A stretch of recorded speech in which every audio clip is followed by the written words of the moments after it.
Hi, it's Liz Collette here. What I wanted to share with you today is how the paper angels make our beautiful bows that go on top of the raffle prizes that we present at various charity events during the year. These bows were taught to me by a florist who also happens to be a paper angel independent Stampin' Up demonstrator called Ursula. So all you actually need, it's very simple, is a roll of florist ribbon, and you can pick this up from various locations including discount stores. You could probably pick one up for $3 or $4 a roll, and they have 100 meters, so you can make an awful lot of ribbons with one roll, so you save a lot of money. The other thing you'll need is a strong pair of scissors, so I'm using Stampin' Up's craft and rubber scissors. Now, to start with, you pull out a long length of your florist ribbon and you start winding it around like so, just round in a full circle on top of itself. Now, I must admit, when I make them, I've made so many now, I tend to eyeball this distance. That's probably a very Australian term, eyeballing. But if you wanted to make a series of bows that were exactly the same size, perhaps you could find a book that you could wrap the ribbon around in a similar manner to how you make pom-poms. But usually when I'm making these bows, I'm chatting with other demonstrators and I just enjoy the process. So if they all look slightly different, that's okay. So you continue to wind till you've actually wound it around approximately 12 times. But as I say, as you're chatting, you generally forget how many times you've wound it around. But after you've made a few, you get the feel for it. But at least 12 times. So what you also then need to do is you need to create a piece of ribbon that you're going to tie your bow off with. So you need to cut a length, which is probably around about 15 inches long, like so. And then if you snip the ribbon up the center and just pull it, it will break into a thinner piece. So put that piece aside. Now this is a piece I wound around a little bit earlier, so I've got about 12 pieces going around. What you then do is fold the ribbon in half, and this is where your craft and rubber scissors are essential. You need to chop out the corners of the fold. So I'm going to make a lovely mess here.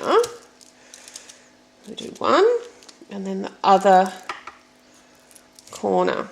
Now, one thing that we've discovered when we make these is while you want to actually create some little triangle cutouts there, you don't want to make that area in the center too narrow, because if you do, the bow will not work. So turn it to its side and thread the piece of ribbon in between the fold. Pull it tightly, and then you're going to need to tie a very tight knot. In fact, 2 knots.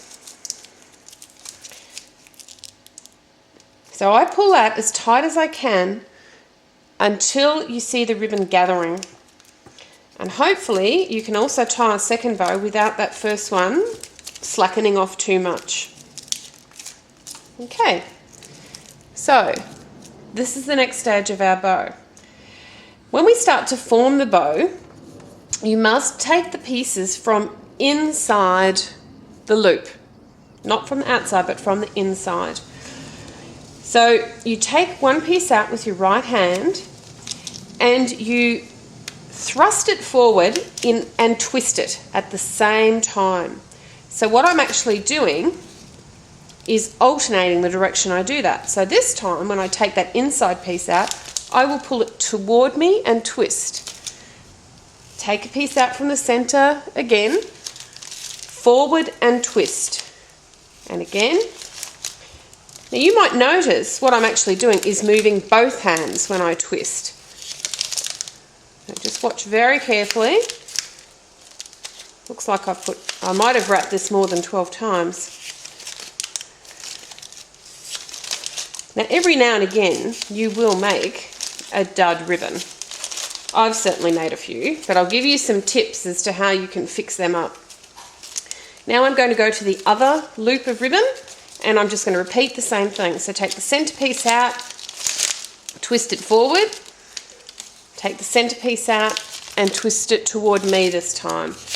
And so you keep going. And you actually do get very fast at this the more that you make.